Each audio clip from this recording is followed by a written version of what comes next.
नमस्कार दोस्तों, आज हम कामायनी के ऊपर चर्चा करेंगे जो परीक्षाओं की दृष्टि से बहुत ही महत्वपूर्ण है और इस कामायनी से बार बार परीक्षाओं में प्रश्न पूछे जाते हैं। कामायनी प्रसाद जी की बहुत ही महत्वपूर्ण रचना है और इनकी अंतिम रचना है जिसकी रचना उन्होंने 1935 में की थी।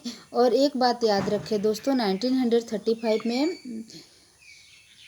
हरिवंश राय बच्चन की मधुशाला भी प्रकाशित हुई थी। तो दोनों रचनाएं हमारे लिए हिंदी साहित्य के लिए बहुत ही महत्वपूर्ण है और दोनों का रचना काल है 1935 ईस्वी।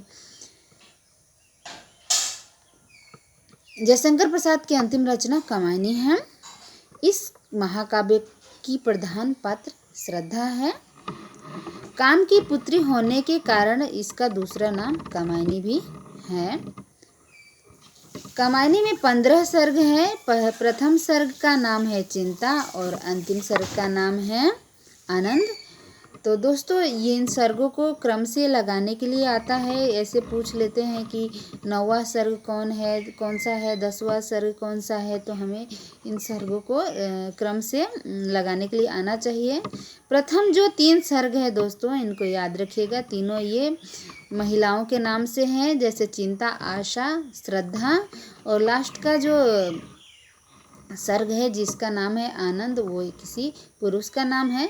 तो आप इसको ऐसे याद कर सकते हैं कि प्रथम में 3 महिलाओं के नाम है, चिंता, आशा, श्रद्धा। और उसके बाद से भी याद कर सकते हैं आप काम, वासना, लज्जा, 3 और महिलाओं के नाम आ गए। उसके बाद है कर्म, ईर्ष्या, ईड़ा, स्वप्न, संघर्ष, निर्वेद, दर्शन, रहस्य और अंतिम का है आनंद।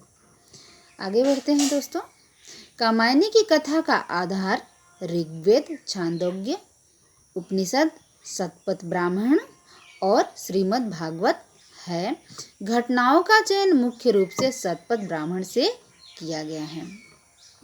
कामायनी का बाहरी ढांचा बहुत कुछ जयशंकर प्रसाद की जो नाटिका है कामना, उसके जैसा प्रतीत होता है। कामायनी भारतीय आनंदवाद का साकार रूप है। जिस आनंदवाद की अभिव्यक्ति कामायनी में हुई है उसकी प्रतिष्ठा प्रसाद जी एक घूट नाटिका में पहले ही कर चुके थे। आगे देखते हैं दोस्तों। कामायनी में मनु मन का, श्रद्धा हृदय का और ईड़ा बुद्धि का प्रतीक है। अतः कामायनी अंतःकरण से वृत्तियों के विकास की कहानी कहती है। इसमें सर्गों का नामकरण इन्हीं प्रवृत्तियों के आधार पर हुआ है। प्रसाद जी ने कामायनी के स्वप्न और संघर्ष सर्गों में सारस्वत प्रदेश का जो वर्णन किया है दोस्तों, ये प्रश्न भी पूछा गया है परीक्षाओं में कि प्रसाद जी ने स्वप्न और संघर्ष सर्गों में किस प्रदेश का वर्णन किया है। तो किस प्रदेश का वर्णन किया है दोस्तों?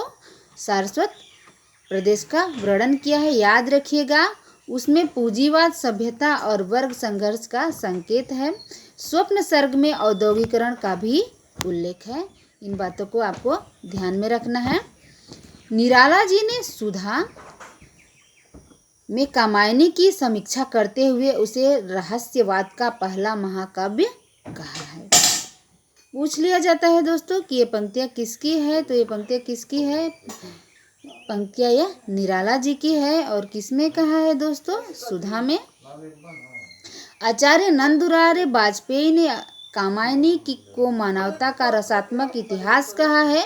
डॉक्टर नागेंद्र ने कामायनी को मानव चेतना के विकास का महाकाव्य कहा है।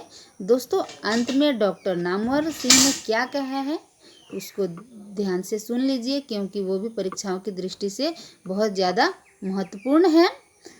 डॉक्टर नामवर सिंह ने कामायनी को आधुनिक सभ्यता का प्रतिनिधि महाकाव्य कहा है।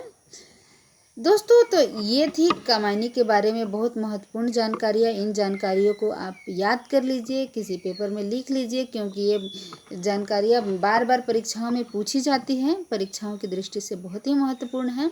अगर वीडियो पसंद आई तो लाइक कीजिए और अपने दोस्तों के साथ शेयर कीजिए। थैंक यू दोस्तों मेरी वीडियो को देखने के लिए।